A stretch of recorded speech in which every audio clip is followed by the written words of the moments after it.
मैं थल्ले दे देना, थल्ले नंबर है, इस ते लाजमी जेड़ा ना जी वो मैनू मेरा रबता कर लैन। डॉक्टर मना किया जी तुसी ना कोई चीज़ नहीं खानी, मेरे सिर्फ बीमार होने की वजह तो मेरा इन्ना वड्डा नुकसान हो गया, या तो अपना नंबर मैनू सेंड कर दे या मेरा नंबर खुद ले लवे। बिस्मिल्लाहिर्रहमानिर्रहीम, अस्सलाम वालेकुम। क्या हाल है मेरे तमाम दोस्त? उम्मीद है खैरियत नाल होसन। अल्लाह पाक तुहानू खुश रखे, आबाद रहो, मुस्कुराते रहो, हंसते रहो, वसते रहो, साढ़े नाल ना रहा करो जनाब। आज दी वीडियो दा करने आगाज़, और सब तो पहले तो दसी भाई सुबह सुबह का टाइम है जी, और सूरज निकल आया है, और तकरीबन इस टाइम जी 6:15 हो चुके हैं, और जी साड़ी शक्ल हो गई है, और काफ़ी दिन तो असी वीडियो नहीं बनाई। ओदी वजह कुछ ये है कि मैं 4-5 दिन तो बीमार हूँ, बुखार आई बहुत तेज़, और मुरे तकलीफ आई। तो दसिया भी काम मैं स्टार्ट किया, लेकिन वो विच छोड़ दिता है, उस बाद मतलब किया ही कोई नहीं।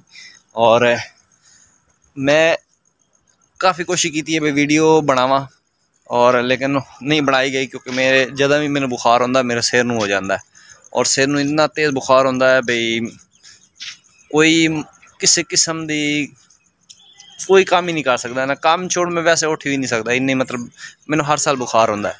तो उन बुखार की वजह तो मेरे चूजे जेड़े ने बेचारे भुखे रह गए।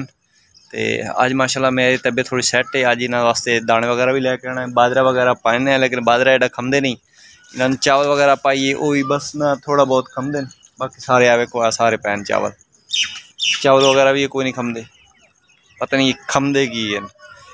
तो गंदम लाए हमने दाने ना वो अज इन्होंने पहने हैं।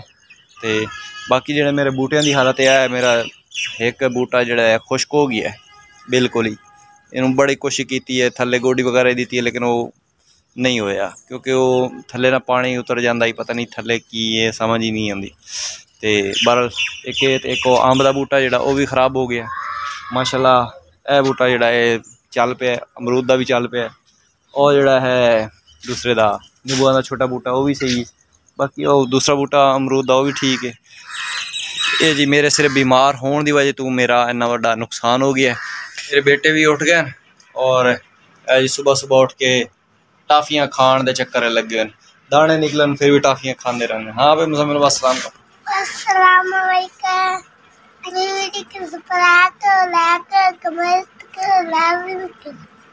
जी। मेरे बेटे का फरमाइश है जी साड़ी वीडियो लाइक करो, शेयर करो, कमेंट्स करो, शेयर करो, लाजमी करो, ये नाल अगली गल है।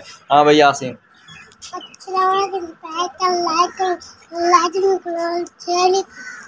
हाँ जी शेयर ही करो जी।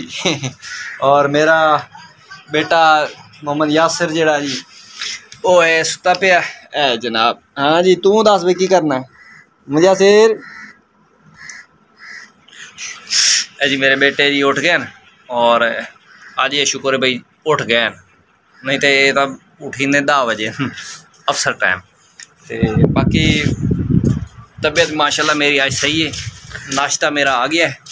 तो डॉक्टर मना किया जी तुसी ना कोई चीज़ नहीं खानी, लेकिन मैं जो कुछ खा रहा वो खा रहा, दही ते नाल सुक्की रोटी, पराठे तो मना कर दिता क्योंकि मैदा मेरा बहुत ज़्यादा ख़राब हो गया है, और उन्हें के सुबह सुबह सिर्फ दही ते सुक्की रोटी खाओ।